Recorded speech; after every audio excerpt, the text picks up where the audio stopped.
Vancouver's Downtown Eastside is known as Canada's poorest postal code and is home to many people disadvantaged by poverty and beset by a variety of social challenges brought on by alcohol and drug addiction, as well as mental health issues and high HIV/AIDS rates. Once the economic hub of Vancouver, the Great Depression caused an economic restructuring and demographic shift of the Downtown Eastside, attracting a high concentration of older, unemployed men in search of work, living in poverty, and suffering from higher rates of alcoholism and related illnesses. Officially recognized as a municipal problem during the 1960s, the relocation of businesses to neighboring Gastown and Chinatown during the 1970s created an economic vacuum and social isolation within the Downtown Eastside.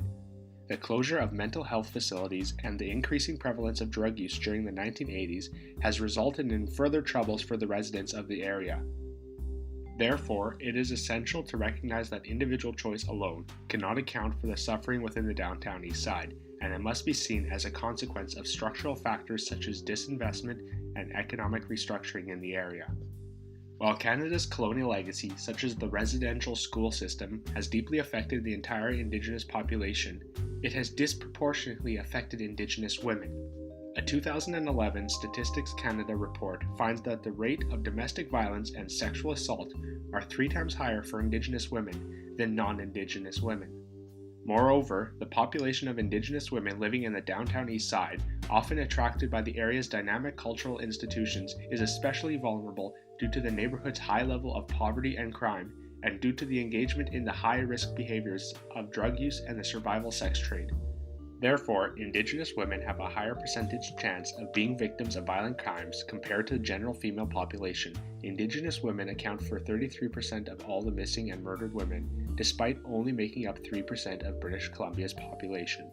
Between 1990 and his arrest in 2002, Robert Pickton portrayed on the vulnerable women of the Downtown Eastside who engaged in survival sex work, offering drugs and money to lure these women to his pig farm in Coquitlam.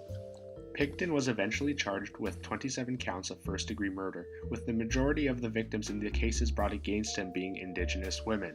Following the prosecution, Pickton was convicted on 6 counts of second-degree murder and sentenced to 6 life sentences. However, there is evidence to suggest he may have been responsible for the death of up to 49 missing women. Canada's colonial relationship with the Indigenous population and its legacy of neglect, racism, violence, and abuse has resulted in government policies and social norms which limit the Indigenous population from meeting their basic needs and full potential. Policies such as the 1876 Indian Act defined who is recognized as an Indigenous person and determined the ways in which the Canadian government is able to interact with the Indigenous populations.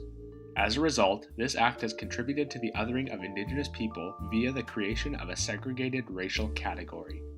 This legacy resulted in attempts to resolve the otherness of Indigenous people through the assimilation exemplified by the residential school system, which has traumatized the population for generations, contributing to mental health and substance abuse issues.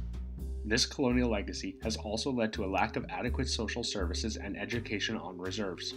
Increased poverty on reserves is also a result of greater regulations over traditional hunting practices and has contributed to urban migration by Aboriginal people who are forced to give up their traditional way of life in order to meet life's basic necessities. Lastly, negative stereotypes, often a result of the colonial experience, are also an important factor in perpetuating oppression and racism against the Indigenous population, with Indigenous people within the Downtown Eastside often assumed to be alcoholics or drug users. Indigenous women have also come to be portrayed as sexual deviants in what is termed the Pocahontas complex, which has led to the increased victimization of Indigenous women, evidenced by the high rate of Indigenous missing and murdered women. Following Pickton's prosecution on only 6 of the cases brought against him, numerous people felt that the charges he faced were still too lenient. There was also a feeling that of those alleged 49 other cases against Pickton, these missing and murdered women would be forgotten. This led to marches and protests, not only to raise awareness for missing and murdered women, but also to remember and enshrine the memories of these victims.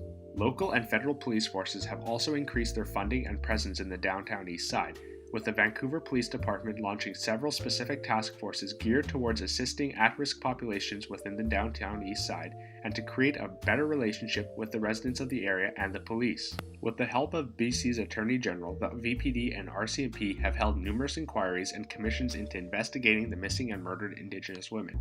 However, bureaucratic and legal red tape has limited what can be done to rectify these issues. The next step appears to be combating the root cause of violence against Indigenous women through a coordinated response in both the local and federal level.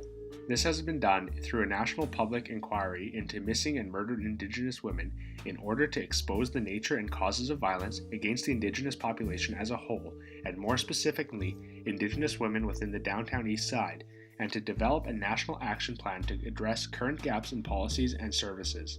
Lastly, increased representation at a political level through initiatives such as the Union of BC Indian Chiefs can work to challenge existing frameworks and redesign the state-Indigenous relationship to give voice to local Indigenous populations in an attempt to stop portraying the Indigenous population as the other and to avoid imposing Eurocentric ideas on how to build peace.